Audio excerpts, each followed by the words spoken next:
Let's talk about shame. I talk a lot about shame. I talk about shame on the individual level, but there's another layer of shame that I think we have to address, and that's collective shame. My sense is that we live under a heavy blanket of collective shame. And a lot of us don't even know it's there. We take it on as our own. We don't recognize that we're part of a multi-generational process that has been feeding this shame for hundreds, thousands of years. I think there's a lot of reasons for this, but one of the primary reasons that I relate to is because we've made separate from our mother. When I say mother, I'm talking about the capital M mother, Earth. We use and abuse her. We pillage and plunder. We take. And we've been made separate through that taking. And it's a hard pill to swallow.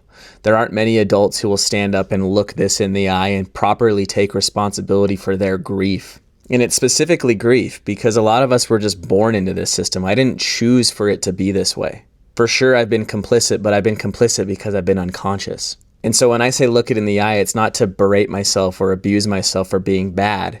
It's to just shoulder the grief, knowing that I have, without meaning to, been complicit in the continued destruction of my mother. And by surviving in this society, I will continue to be. Of course, there are things I can do to mitigate that, and there are things that I do to mitigate that. But that's the stark reality of modernity.